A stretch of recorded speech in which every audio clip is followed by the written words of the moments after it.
Hello everyone, welcome back to Pixel Perfect Marathon 3. Next up, we have Silent Bomber, ran by Spen Speedruns. Cool PlayStation game. There is a quick warning though on flashing lights and explosions, so if you're sensitive to that, please do keep that in mind. And with that, Spence, take it away. Oh, thanks very much, guys. It's a pleasure to be here. Like we said, my name is Spence Speedruns, formerly known as Dan Spence 94. This is Silent Bomber. This is a game from my childhood on PS1. This is so underrated because every time I speak to someone about this game, no one has a clue what it is or has even heard of it. And it was actually done by Bandai Namco back in 1999. It's amazing. So we have a choice straight away. It's tutorial or opening. So as soon as I hit opening time, we'll start, but I'll give a countdown for that. Like we said as well, because, funnily enough, there's a lot of explosions in a game called Silent Bomber, please do take care just in case. It should be okay, but just in case, please do take, obviously, extra care for that. Not much else to say. We're just going to get straight into the run. It's all like movement-based and things like that, so I'll do my best to commentate because it is fast-paced straight from the start. But we'll get the timer going in 5, 4, 3, 2, 1, go. So straight away we're gonna skip a bunch of cutscenes. So the end of the tutorial actually gives us these cutscenes of what happens to Utah, who's the playable character in the past. He's basically just having a bit of a nightmare. That's the tutorial section. So our mission here is to infiltrate the Dante, which is a spaceship that's gonna blow up the planet.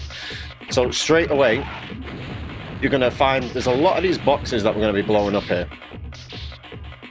We're going to get something called E-chips. E-chips are upgrades, and we're going to get liquids as well. Liquids makes it so we can use different sets of bombs. We get gravity paralysis and napalm. So we're going to use napalm on this because every mission is going to have a different target. So by putting them down like that, we can set the bomb down and explode it whenever we want. So we're going to get some chips there. So every time we get a certain amount of chips, we're going to actually increase our bomb storage. So right now we've got 3. We can go up to 8 for that. We can also use them to upgrade our range or our shield as well, which you see in the top left. We have a lock-on system as well. That's going to come in handy later on. But each mission, yeah, we're going to have different targets you see there in the top right. You can see how this was like a really kind of old-school arcadey kind of game with the score system. So conveniently, we're infiltrating, but also blowing everything to hell. So by putting some napalm down there, we can take out those last remaining targets. While the anti-aircraft weaponry in this area is out of commission. We're going to swap to our paralysis liquid. The marker is the next place you should go. For the boss fight upcoming. And proceed ahead. As soon as this door opens, we can blast through like that. So by dropping it in a stack like this, we can increase the radius of it. And the paralysis is severely overpowered, especially when it comes to bosses like that. And that's mission 1 complete. So we get a couple of cutscenes there that we obviously skip, and then we get a mission results screen. Now the mission results will give us a rank depending on how well we did on score, life, and time. But the ranks literally mean nothing. So if you play games like Devil May Cry, you normally get like a bonus, let's say, for whatever rank you get at the end of it. It doesn't occur here. We just basically get a score. That's how the arcade system of it really works. So same again. We're going to have... This one's more of a... we're going to get a sub-boss here, which is basically like our rival. It's one of... they call them hard shells, which is like mechanized infantry. So we're going to blow up a load of these containers here. We're going to get some liquids, some E-chips. And then we're going to get into the sub-boss fight. Every other enemy here that we don't actually need to get. So this sub-fight here, we're going to get 3 of them. We only need to take out the orange one. So 5 bombs will do that on him. So we're getting him with a 4 stack and then 1 right at the end there. So once we actually get through here, we're going to get the second boss, which is just a massive cannon. We use the paralysis to stop it in its tracks. And then we use the napalm to do some damage over time. And then we'll just throw a couple of extra normal bombs there just to finish it off. Well, yeah, very ironic how this is called Silent Bomber, and straight away from the get-go, everything's been absolutely loud as anything. We got a quick radio call here from someone called Benoit. You don't need to worry who that is, but basically, with this game has Dante and Virgil from Devil May Cry series if you bought them from Wish. So there again, you get the clear rank of B, but that doesn't matter. So we're going into mission 3 now, which is a, believe it or not, a diversion mission couple of cutscenes there just to skip through real quick. So we have to take out the energy generators, which basically takes all the lights out and makes a big diversion, which you get in the cutscene before. Should be just beyond this area. By putting a 4-stack behind them, we actually blow up the little energy behind it, which does damage over time with the big enemies there straight away. Gonna grab some more liquid and another E-chip. You're gonna be seeing a lot of these E-chips throughout the run. So we're getting another 2 here, and there's another 2 at the far end. So we're gonna use our burst drive, which is what it's called here, which is like our little thrust system. And as you can see there, I already have enough E-chips now for 5 bombs. And once we get the 8th bomb, it will be manual how we put those E-chips into our unit. So by using the liquids there, we can utilize it so we can put one down, pop it. That'll do damage over time for that target. We can wall hike off of it there and get the burst drive to go up to the next side. We're going to get another E-chip. What's funny about these storage containers is that it actually... Destroy everything. Apparently that one didn't die. There we go. So the containers you see there, some have a red light, some have a green light. Green lights will always give a liquid or life, and a red one will always give an E-chip. So by utilizing just the movement speed that we've got with the burst drive, we can make sure that we get the right E-chips in the containers there. So we've got 10 of these energy condensers. We put a stack of 5 paralysis down, and like I said, paralysis is overpowered. If you put more than 1 down in a stack, you basically get orbs based on that kind of liquid. So the more napalm you put down, the bigger the flame, the more paralysis orbs, gravity orbs, that kind of thing. So by doing that, you actually see it expand there, and it will hit every single one of those condensers all at once.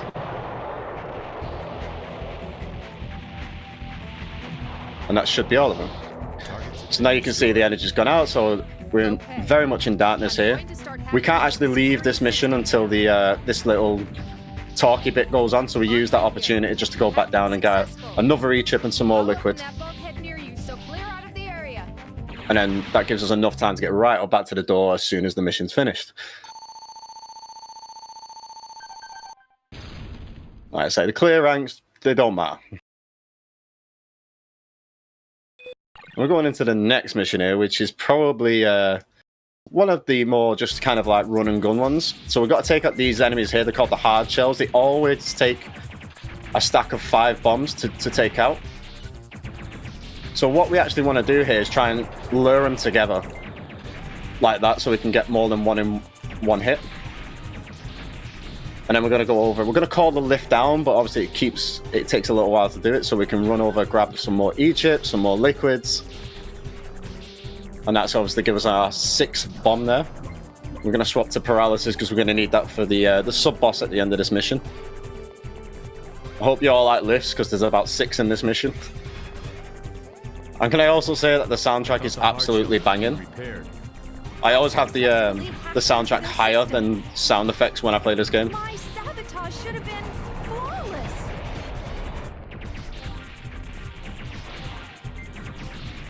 So they're actually going to come up from here, so we put another stack down there. There should be one more that comes up. There he is.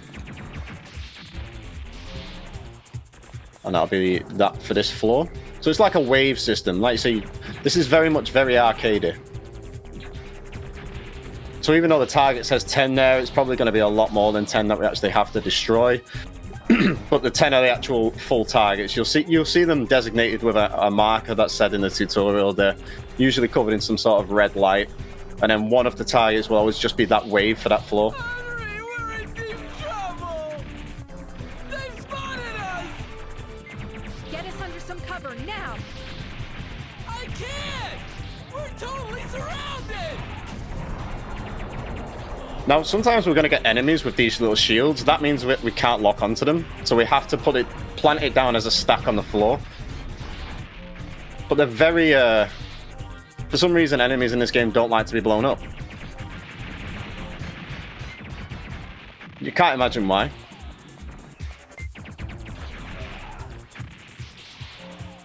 It's almost like they want to be impeding to our mission here.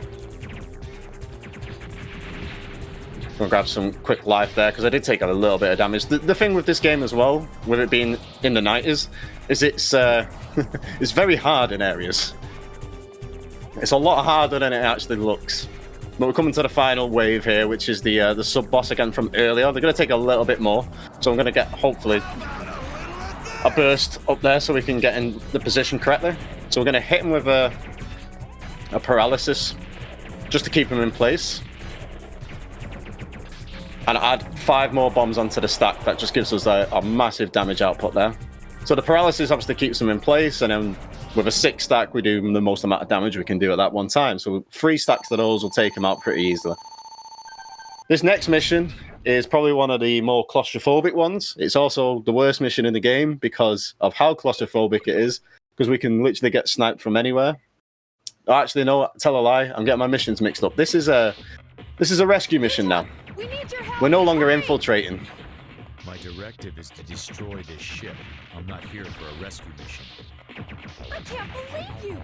Don't you even care what happens to your teammates? So if you like your escort missions, this is the one for you. I'm ordering you. Proceed to the lander at once and repel the enemy. Roger. So here we have to take out these flying kind of like plane mechs before the lift for the next area will come up. So by doing the lock on there and jumping up towards them, we can get them pretty quickly. Hey, those are hard We can shells out plant there. bombs before they actually become active with their hitbox. So as soon as this one becomes active, I can blow that. And then I can get another stack just to take it out from there. That one likes to snipe me, so we'll just take him out. You can see how the arcadey style here with the bullet hells kind of sections. It can be very... you can be stood there and be absolutely fine, but then you'll get sniped from off screen. So we're going to go down first. We're going to get a lot more E-chips. I think there's 3 down here in total. So by the end of this mission, we'll have enough for 7 bombs. And then we're going to have to do like a bit of a tower defense kind of section at the end of here.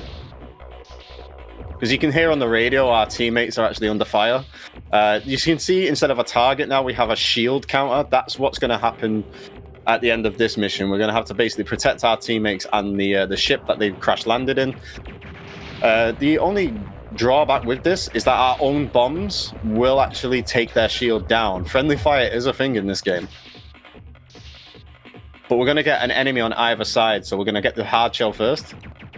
A quick 5 stack will take them off, and we're going to use the range there to plant another 7 stack over the other side. And we're going to basically keep alternating between the two. So even though you can see the reticle for the lock on there, you can actually throw bombs even further than that. So you can see there, one of my stacks accidentally hit the shield a little bit, but it's not too much of a problem. Our bombs do damage it, but not by much. I believe it's 1% per bomb. So if I hit it accidentally with a 5 stack, it'll only take 5% damage and vice versa. But you can also hear the audio cues of them flying in.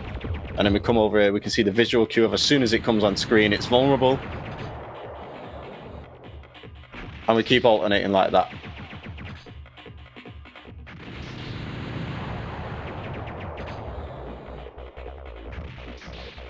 And this should be the last wave. It's either the last enemy...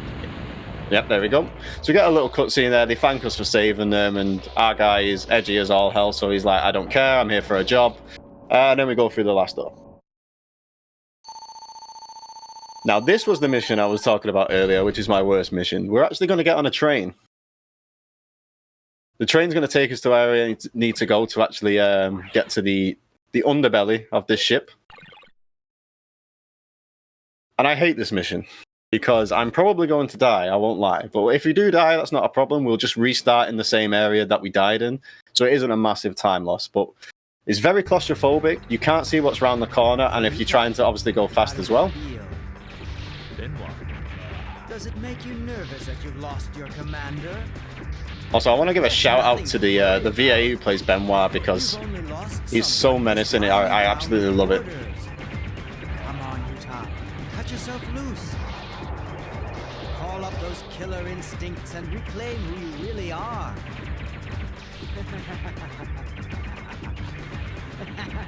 What's great about the liquids that we can put down is we can put down normal bombs straight afterwards as well. So we're getting that damage over time, and then we can get a big stack on them as well. But these lasers here are a pain because they do a lot of damage, and it's very hard to dodge them, especially if you can't remember if there's 2 or 3 in a row. That's normally my issue. So there is. We almost made it through there, but we got clipped right at the last second. I'm going to grab another E-chip there and take some damage to go backwards. That way we have iframes after taking that damage there, so we don't get hit by the laser. And we're going to go into the next section here. It's more of the same. Finding your way around this can be very tricky on a casual playthrough. So when you're trying to do it fast, it can be even worse, and especially when you get knocked back like that. It can really put you off sometimes. Those little spinny discs there that I'm planting bombs on, they're basically switches for laser gates. So you have to hit them, and the more bombs you put on them, the longer the gate is open for. So we only really need to put 1 or 2 down on it because we're only going to burst through. We'll grab some more liquids just to be on the safe side, and then we can carry on.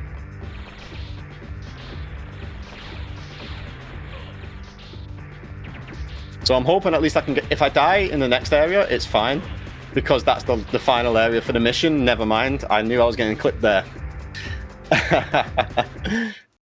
Is this... Like I say, it's very, very tricky, this mission. It's a lot harder than it actually looks. Roger that. I'm going back out. But at least now we have full health instead of the quarter health that we started with.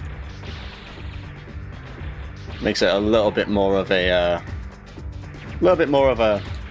nice run through a train whilst blowing everything up. The hitboxes on those lasers are a pain, are an absolute pain. Because you could be literally on it by 1 frame and you'll still get hit. But you know what games in the 90s was like? They're ruthless. So I'm actually going to take my time a little bit here, just so I can make sure I can get these burst drives off. And I think as well, where we were, which was around about here, it's actually the last set of lasers before we actually get out of this room. And I was correct. So now we're going to just go into a bit of platforming instead.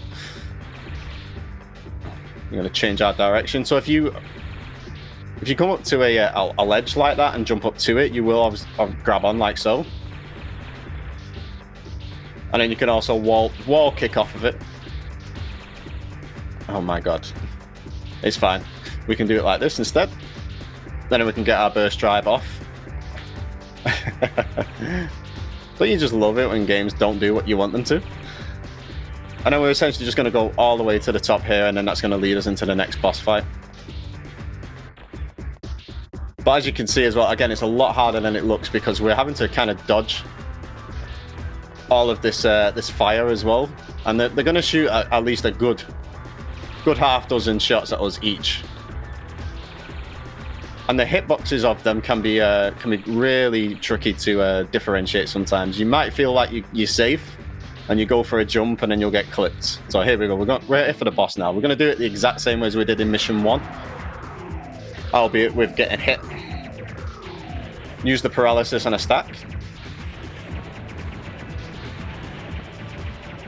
to keep it basically in situ. And like I said before, the friendly fire works for us as well. Our bombs will damage us, so that's why I'm jumping out of the way before I'm blowing it. And there we go.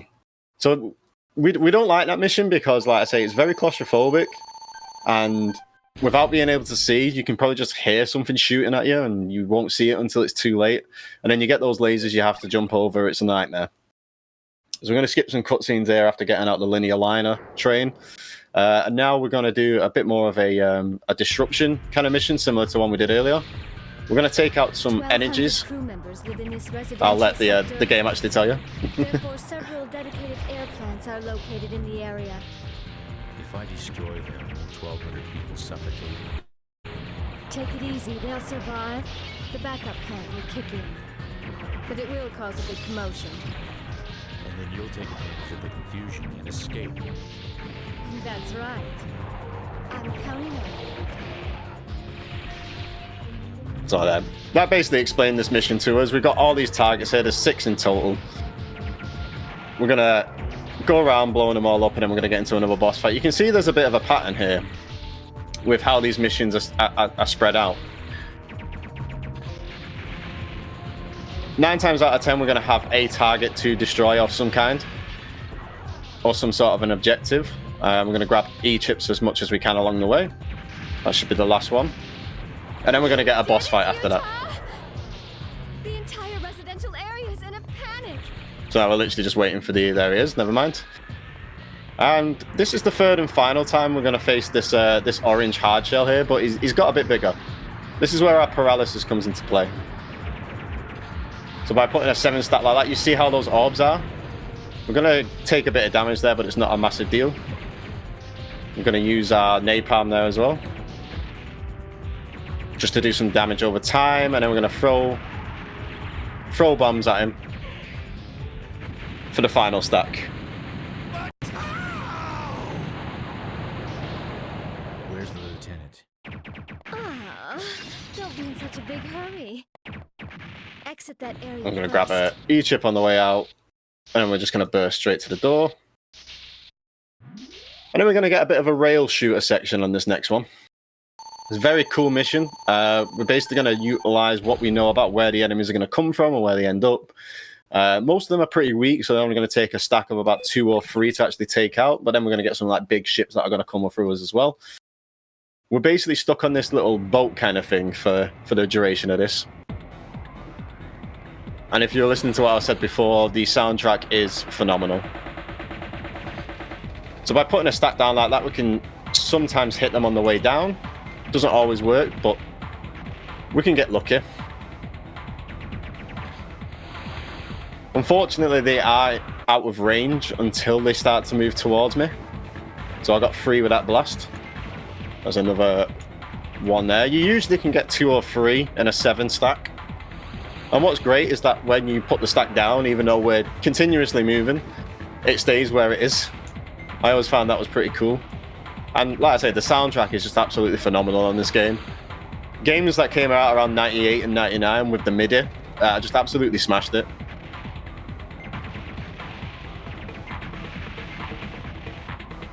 So now we should get a... Yep, we're going to get a big ship that comes afterwards, so we're going to play 3 7 stacks down. And as long as the ship's within that little circle range there, when we put that stack down, it will still affect it. So you don't have to specifically be directly on top of it. As long as it's within that little pulsing circle there, you'll always hit. So we're going to get 2 with that blast, and then we're going to mop up the rest. There's another one that's incoming. So that takes out the boat, and then this should be, if I remember correctly, the final wave before we actually get a little bit of a reprieve. We're going to grab some more E-chips, get our 8th bomb. And that's the maximum bombs we're going to have. So an 8 stack will do the maximum amount of damage. We also need to be careful because even though we use the burst drive, we can still take massive damage ourselves. We've got a very nice little cutscene of it coming up there. So these boxes here, you're going to see there's a few in a different colour. They're the ones with the E-chips on. Do you remember if I said before when you've got the red and the yellow containers? For some reason he didn't pick it up. Where are you? There you go. It's the same thing here. So these little, I'm going to say that they're red, but they're probably not. My eyes deceive me sometimes. They're the ones with the E-chips in. So there's only 3 or 4 here. So we grab them on the way over. That gives us our 8th bomb you can see there on the right hand side. So now we're going to be able to put 8 stacks down, which is going to be perfect for this boss upcoming. So we're going to fight 3 of these, they call them blue mists. So they all have 1 health bar, and they will die one by one, depending on how low the health bar is. So our aim here is to get an 8 stack on at least one of them, and wait for it to go back into the middle. We didn't really get it there, but we still managed to get all 3 with at least a 6 stack. And this is the attack we definitely don't want to happen, because they won't move on to another attack, which is like in its cycle. until these are dealt with. So they're going to throw rockets at us, and then they're going to try and shoot us again. You'll know when they're going to come in for a close attack, because they'll do this move. So now we're hoping. So we've got an 8 stack on him. We're going to wait for them all to go back so they're all together. And we're going to get all 3 at once. You can see how it takes out literally half of the health bar. You're going to try and rush me, so I'll go for an 8 stack on 2 of them there. I got one with an 8, one with a 7, so 2 of them are actually dead now. We took a bit of damage, but that was intentional. It's best off to, even if you can't get out of the way, if you can explode an 8 stack and get maximum damage on an enemy, I would highly recommend it. Now it's just a battle of attrition. So there's one more down. Unfortunately, I wanted to get the last stack with both of them, because now we have to go for another phase. It's not a massive deal, just we have to wait for him to come back down again. We can just get some points in blowing up his rockets whilst they come for us. We're actually going to fight a giant version of this enemy in the next one as a boss. Why can't we kill one soldier who's on foot? And that's a very interesting boss fight. It's definitely the second best boss fight in the entire game. It's only dwarfed by the final boss fight of the entire game, which is phenomenal. And whilst I was streaming this the other day, I found there's a lot of similarities in this game to Devil May Cry 3, believe it or not. We start with a rival system between Benoit and Utah. There's a bunch of plot twists that come in and out. And then, you know, halfway through, Utah starts to realize his humanity and actually tries to, you know, change himself up for the better. There's a massive chess fight in it as well, which is also in Devil May Cry 3. So it's very interesting, to say the least. This is the shortest mission of the game. We're actually going to just put a 8 stack down here, which goes through the lasers to hit the switch on the other side. Otherwise, we'd have to go all the way around, straight into the elevator here. And it's just basically, we're just following it all the way around in a certain way, dodging enemy fire. As all we have to do for this mission is get into a specific room, which is in the middle here. So if I take damage like this, unless I get knocked back, which seems to be happening a lot, it's not a massive deal, and we're just running straight into that. It marks which room it is straight from the get-go, so you don't have to be messing around with it. As long as you know which way you're going, then it's the simplest mission in the whole game. And now we're going to turn this to Resident Evil, because we're actually going to be fighting some bioweapons here. Bioweapons take 24 bombs to destroy completely. And it's also the best soundtrack in the entire game. So we're going to get these little creatures here. I say little, they're massive. So they have claws and scythes, which you can lock onto. But the best way to deal with them is to drop an 8 stack and wait for them to come to you. They will always track you wherever you are.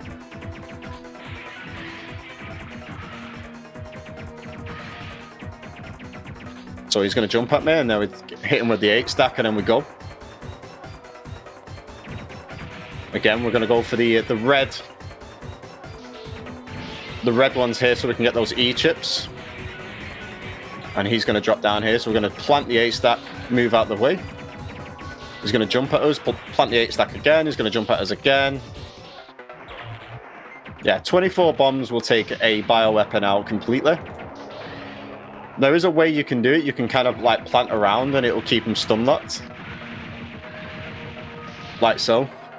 But you can throw an 8 stack down and wait for them to try and attack you instead. Like so. I'm going to get some liquids there. We don't actually need too many liquids at this point in the game, because our 8 stack will do a lot of the damage for us. The main reason we'll get the liquids is just for a set amount of bosses. One at the end of this mission, which is essentially a giant spider. Because you always love to see that. That's why I say we're turning this to Resident Evil now. What you can also do as well, you can get them caught in the flames there and they'll be stun locked. Which gives you the ample opportunity to throw some 8 stacks on them there, and they'll usually get caught in pairs when that happens, like this. So by throwing the 8 stack out, you'll hit both of them at once. And this is actually a really good mission. It doesn't usually kind of go this well. I've just jinxed myself now. So we're going to get another E-chip there. The E-chips at this point are only going to go into shield or range, depending on what mission we're in.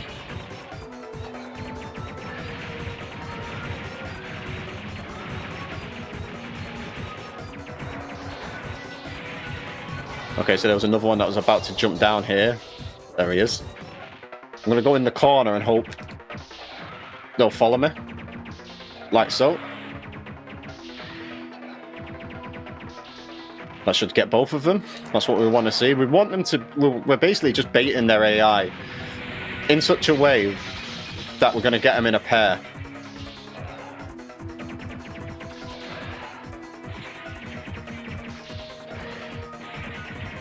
Like I say, they don't necessarily have to be in that reticle for the stack. They could be like a slight pixel off or a slight frame off and you'll still hit them.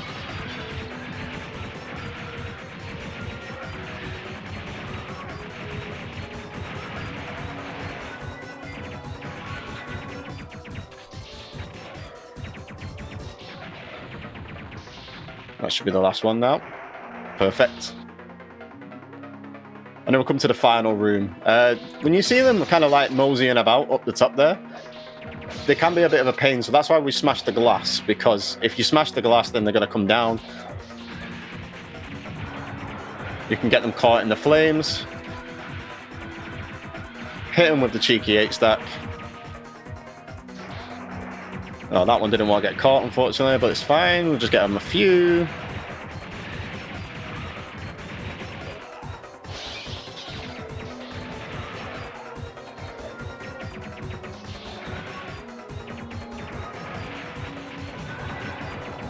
There we go. So we've got 2 at once there. That's exactly what we want.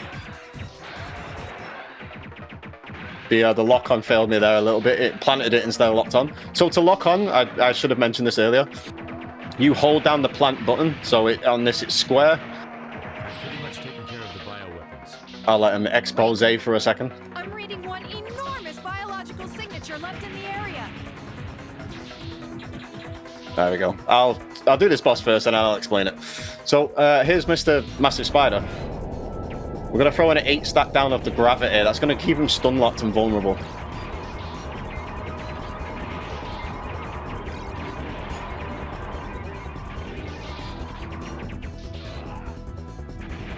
But it's also going to go do damage over time as well. We're going to get some ads in this room as well. They're just tiny spiders, just more annoying than anything. That's why we use the gravity, because it goes around in a circle. Anything that comes behind us, we're immune to it, but anything that comes up behind us will get destroyed. From? I'm heading for the bridge. Open the bulkhead. So as I was saying, Alright. yeah, so the lock-on system works is you hold down the plant button, that brings the reticle up, and then if you go over an enemy, it will lock on, you'll hear the beep. Otherwise, you can just throw it through the reticle instead, and it just goes a little bit further. So this next mission is basically just one big survival mission. We're going to be up on a lift. That goes directly to... I'm going to put 2 in range because I'm going to Take need that up it. to the top level. So each upgrade needs more E-chips. So the first one's 3, then it's 5, and then so on and so forth. So we're going to get a few more, but not too many more. I'm going to put an 8 stack down here and hope we get some good RNG and one will go near it. He was just off. Unfortunate. But if you remember these from earlier, they're back with a vengeance. They're not the same ones, unfortunately, which I used to think as a kid. I thought it was the same guys that came back again. So we're going to use similar tactics. We're going to try and bait them into a certain attack. And then hopefully we'll get a nice stack on top of them. So there's 2 out of 3 down. We're going to get 3 waves of these guys. So we're hoping to get an 8 stack every single time. We can either lock on or kind of throw it out into the airspace there. Like I say, even though we can throw them out like that, they will just stay there because gravity is not a thing with bombs. So the camera kind of messed me a little bit there. So I don't actually know if I hit anything with that 8 stack.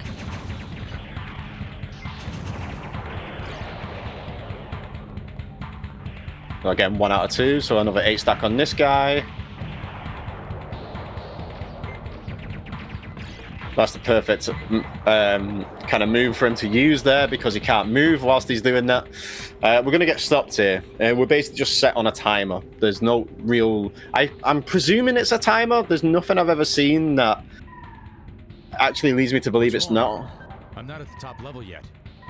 I've lost control due to enemy intervention. Stand them off until I get back online. So we're going to get turrets on either side, 3 either side. So it's just basically a little reprieve. We're going to get some health. We're going to get some E-chips, some liquids. We're just going to blow some stuff up just because we can. Again, I need to go and lab this personally, but I don't know if there is just a timer-based little intermission on this mission, or it's linked to how many turrets we blow up.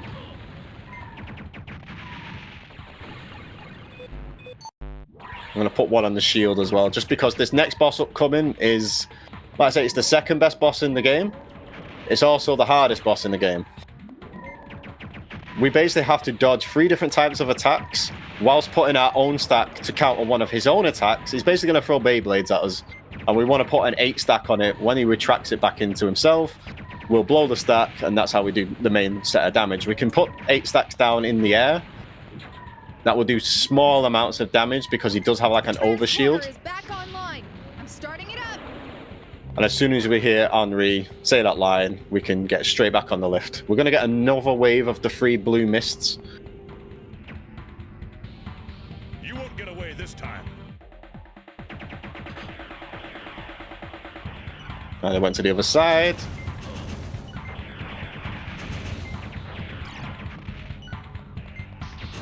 This is also why we put those extra 2 points into the range as well, because they're all flying all over the place. So if we can lock onto them from further away, that's obviously better off. I was just a little bit too out of time for that one then. This way. What's to note as well, that if you are stunned by an attack and you're on the you get knocked back, you can't explode your bombs, which is a pain, because it would be quite beneficial as like a desperation kind of move. Eat this.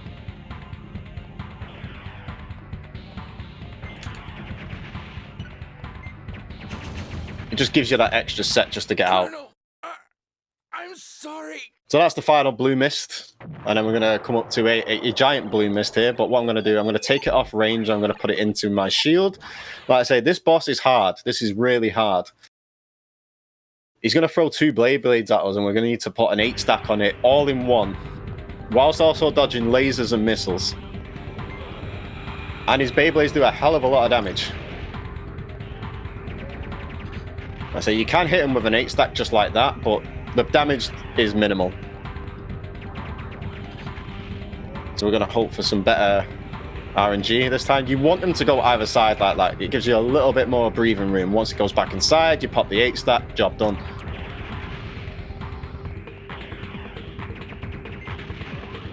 And then you want to kind of like plant a stack as he's coming back up from this whilst he's going into the next phase. And that way you can get a little bit more like chip damage. So by going to the opposite side, we can sometimes bait him to going back to the exact same side. He's going to throw some lasers at us, so this is what I mean. He's going to do that first, whilst we're also trying to put an 8 stack down on him. And then fire rockets off, and he's going to fire all sorts at us. Basically, this is a pick a god and pray moment. And that's why we also put 2 extra points in shield. Because otherwise I would be dead. Another 2 stacks should do the job here, if we can survive that long. I can't tell you how many runs I've had where I've got to this boss, he's 1 hit, and you die. Like, I just very nearly did. I am on 1 health right now. Again, luckily, if we do die, we just basically start the boss fight again.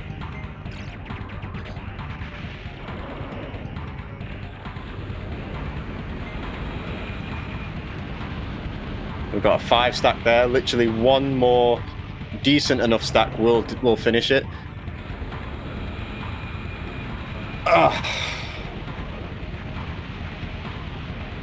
I wasn't kidding when I said this boss was the hardest. Really? The end? And you can definitely Roger see that. the bullet hell Going down, influences for this one boss.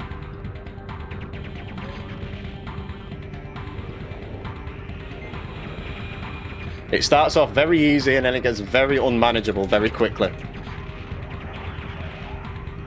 Especially when you blow yourself up.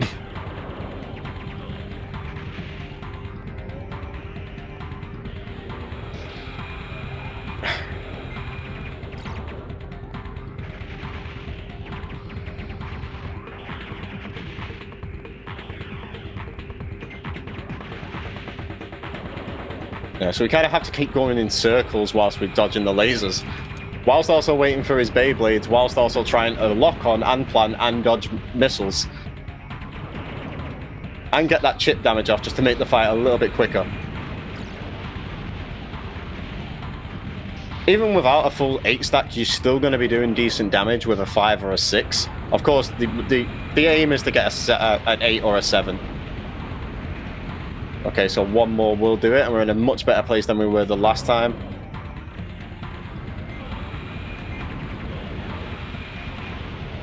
There we go. Job done. We very nearly died again, second time.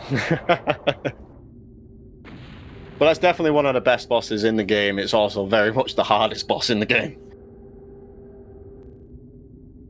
And if you had this on PS1 like I did, apparently it's very common for this game to crash at this point. I had 4 copies of this game at one point because they always kept crashing on this one cutscene. Luckily, we shouldn't have that issue.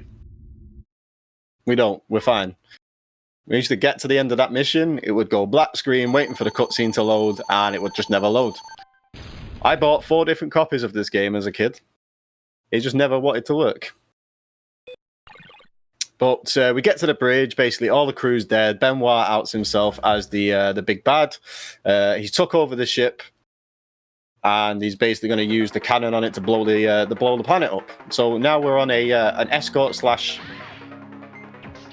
defense mission. Now, this is a bit different to the other one.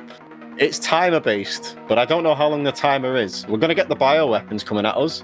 They're going to take the same amount to die as they did earlier. But what we want to do is we want to keep them focused on us rather than on Henri there, who's hacking the door. So by planting one bomb on each of them and setting it off when they go for Henri, we can bait them into continuously chasing after us, which lets the timer drying down a lot faster.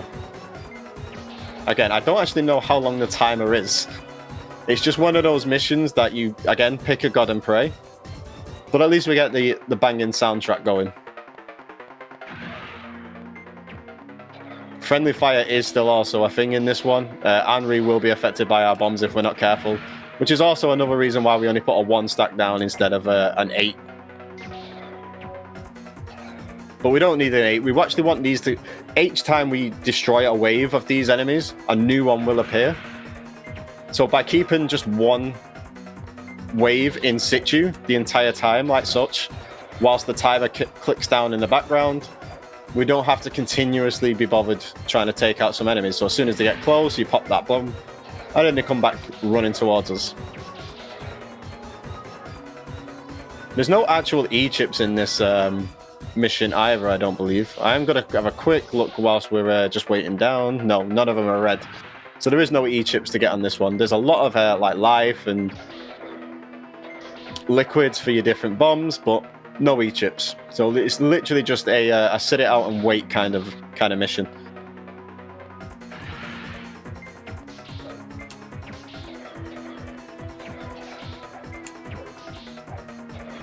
And once you get obviously to a certain point, I'd probably give it another wave as such, and then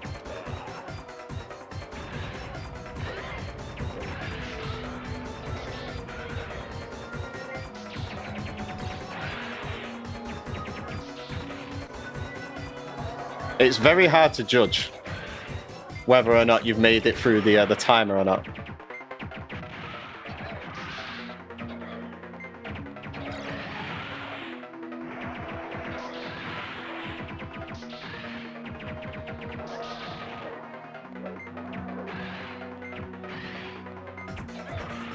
Can you stop, please? Thank you. Shield's down to 60%. We're still okay.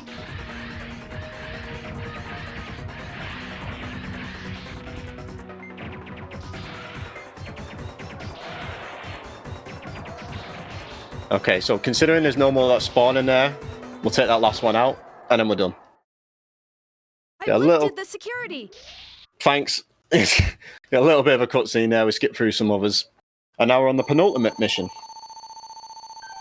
Again, another run and blow up situation. We're going to have some targets we need to take out first, and then we go basically run to the end. There's no boss on this mission. It's all movement and noting down where you need to be planting. We also have a timer, and in true video game fashion, it gives us a hell of a lot longer than we actually need. It gives us 15 minutes. And we've got 4 targets to take out. So we're going to do this in a clockwise fashion. You basically go around this little middle area, and there's 4 different doors to go into. There's one near where we started, but we saved that one for last just because it's the easiest way of getting back out again.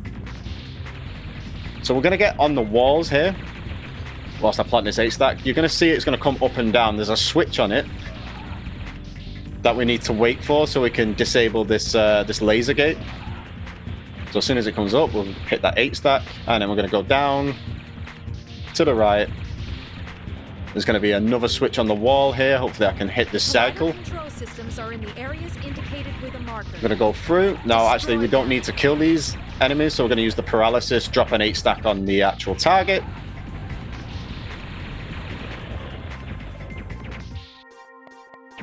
Oh my god, I can't. It kept going to lock on instead of just plant, but that's fine. I'm going to go back upstairs. I'm going to hit the cycle when the switch comes back up on the other side here.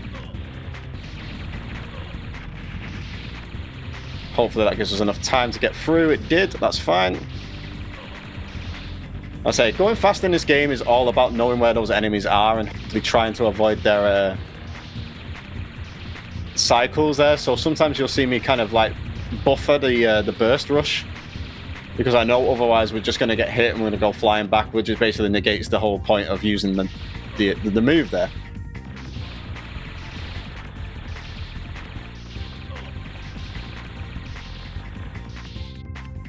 I'm going to get another E chip that's in this corner here. We'll get that on the way back up. We'll go and destroy the actual target first. Get the burst rush over there and get it on the way in. Put a paralysis down. 8-stack will take the target out. Hit the switch underneath the big guy. Get caught back up in the lasers.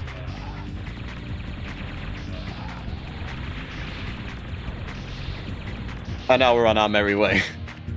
So there's 2 different types of rooms in this mission. You've got the rooms where you can see where the switches are at all times, and you've got rooms where you got to wait for them to come up and you got to hit them on a cycle. So there's 2 of each. As you can see there, it's just, you can get stun locked so easily in this game. Like I say, it's a lot harder than it looks in areas. Especially if you're not sure where the life drops are as well. The life drops are actually fixed in the containers. It's not RNG. All of the drops in the containers are fixed other than E-chips are the ones that are the most consistent, but once you obviously have the E-chips, if you were to replay this, it just changes it for liquid or life. So again, hit the cycle, then we're going to go down. We're going to go to the left-hand side this time, I believe. No, we're not. We're going to come back up the lift. Because the professional speedrunner got the direction wrong. We're going to go down this side instead now. We're going to probably miss that cycle with the switch down at below, so we're going to have to wait for it to come back down. Not a massive issue. I'm going to kill this one. Just save it being a pain. Hit that switch there. Quick paralysis. 8-stack. Hit the switch. Burst out. That's 3 out of 4. We've got 1 more room, which is the easier type of room, where we don't have to wait for the switch to cycle.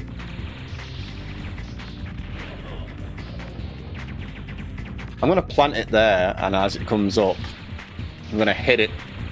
Time it so I can hit it, and I'm already at the gate. And then we're going to go to the final room, and hopefully not die.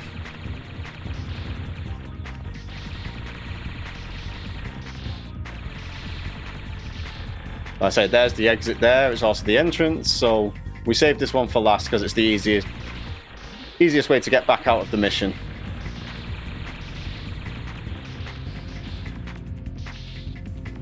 Left-hand side this time around. Get that last E-chip. Paralysis stops them in place. 8-stack. Hit the switch. Utah.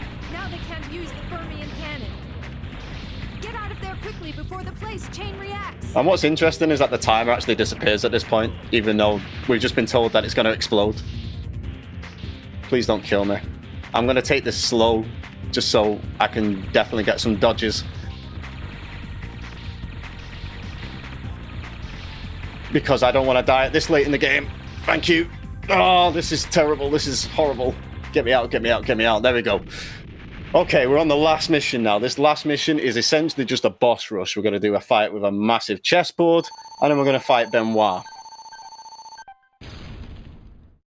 This is also probably the greatest area in the game. We're in like a bit of an AI simulation, which is the brain of the entire spaceship. It's very cool. It's very cyberpunky.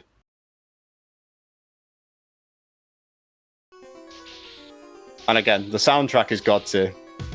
But we're going to get a lot of exposition here, and they're unskippable, so I'll just let it play out. So glad you could make it, Utah. At this moment, the Dante is slowly closing the distance between itself and Hornet. And there's obviously Virgil from Wish. We're Dante. You can just tell by the hairstyles. One's in black, one's in white. You can see how it goes. Its speed is gradually increasing. Eventually, it will pierce the atmosphere like a bullet. Essentially what Benoit's referring to here is because he's took over the ship, he's put it on a collision course for Hornet, which is the planet below, to basically annihilate the planet because he's insane. When that incandescent heat bearing the mass of a continent comes crashing down, accompanied by countless fragments, what a beautiful sight it will be. If you notice on Benoit's left arm, he has a bomb unit the same as us. We have two, one on each arm. Benoit basically has the exact same abilities as us. So when we do get to fight him, he can lock onto us, plant stacks, he can make holograms. It's a very fun fight. But here's the chess fight first. I'm going to plant an 8-stack here because there's going to be 2 pawns that show up straight away. So these will regenerate if you don't hit them with a full 8-stack because they take 8 to die in total. So if you hit them with a 7, you can hit them with a 1 straight after. It's 8 in total. So we want to basically put an 8-stack down to try and hit them on the way out, especially these ones that rush around. Rooks and bishops and the queen. Otherwise, they're just going to regenerate all the time. So hopefully I can get one in the corner here. Chess every now and again isn't so bad, right, Utah? And each chess piece has its own moveset, which is really interesting. It's just like playing actual chess. Who would have thought it?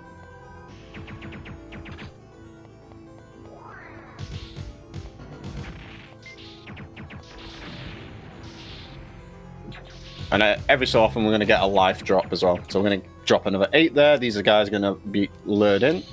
Get them with the 8-stack. Then the queen's going to show up with a few pawns. Now we want to take the pawns out first, because if they do get to the other side, like chess, they will turn into one of the other types, which we don't want. Now if we plant an 8-stack here, and we go in the corner, we're safe from our own bomb. And the queen will always be baited into just basically running alongside the same side there, because they can't... We're not technically on a square at this point. But the queen is basically bound by chess rules and can't not move unless it's on a square. Okay, so time will be coming up when we hit the last hit on Benoit and his health bar goes down. So I'll call it when it happens, but it can be very fast-paced. So Benoit is essentially the king. Without the king, the game just isn't interesting. Our aim here is to plant big 8-stacks and lure him into it. But he's got a lot of tricks up his sleeve. Like I say, he can lock on and plant bombs on us. He can also make holograms of himself, because that's fair.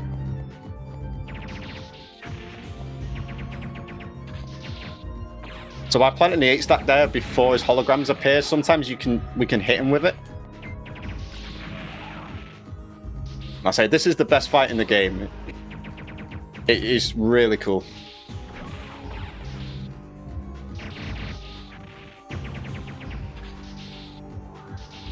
If he does grab us when he's the giant hologram, we basically have to watch a little bit of a like this. Come with me.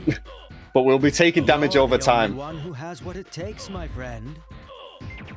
And as you can see, we take a lot of damage. And I really don't want to die here because we have to do the chest fight again.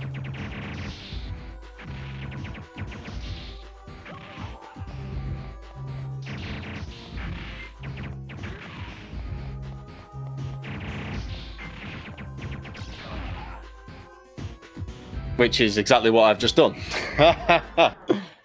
Is this really the end? Oh dear. Okay, so we have to do the chest I'm again, going back out. but we'll be as quick as possible. It's time for the... What I will do, I'll take it off range and put it on shield just to give us that little bit extra safety. I only hit one with that blast for some reason.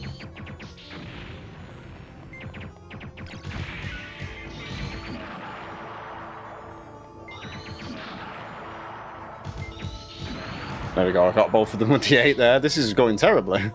Pawn and knights, rooks and bishops, and the queen.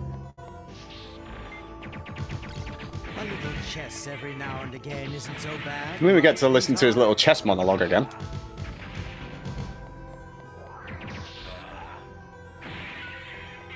Like I say, if you don't hit them with 8 in total, they will just regenerate. You have to be really careful not to keep taking them out, because they'll have that little burst animation when they reappear. So we get the life. I'm going to grab the second one there. Put an 8 stack down, hopefully lure these over towards us. That's it.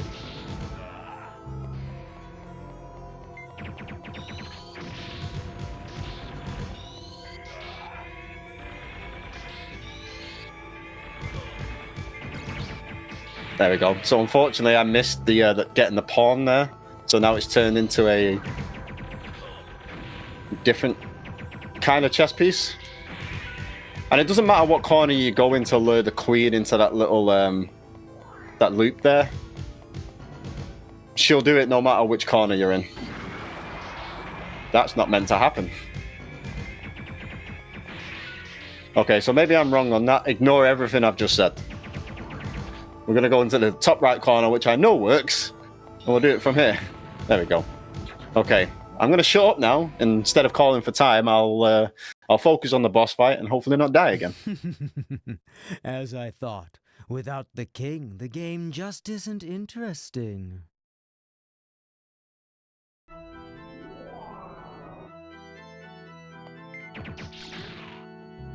This is Hornet's destiny.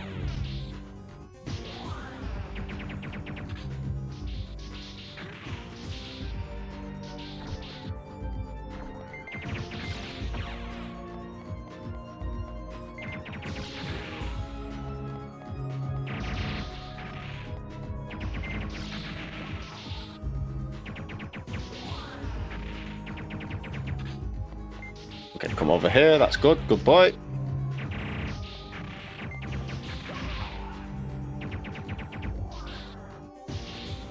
Okay, we'll leave the 8 stat there. Oh, that's bad. And this is why we get those extra E chips, so we can put it on the shield if we have to. I say, he has every single thing that we can do. He has the burst drive, he can lock onto us, he can plant stacks. The difference is he can make holograms.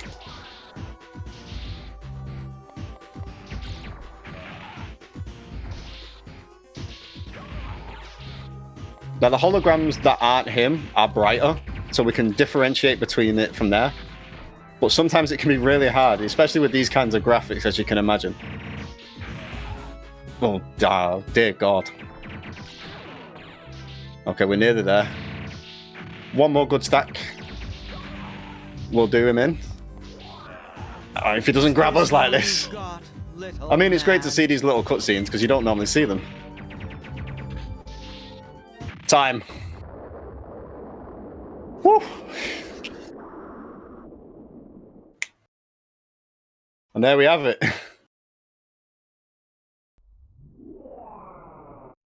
It was a simulation all along. I just got to shout out this voice actor who does Benoit, because this ending cutscene is amazing. It's quiet, Absolutely amazing game. like those city ruins. You basically get the expose of what happens in the Do tutorial. you remember, Utah? Do you remember that day 7 long years ago when you were a young warrior seeing action on the battlefield for the first time? How do you know that? Yeah, so basically the whole plot twist is I was there all along. I know because I was there as well, Utah, observing your every move. You see, I was your commanding officer. There we go. I'm the one who taught you how to fight.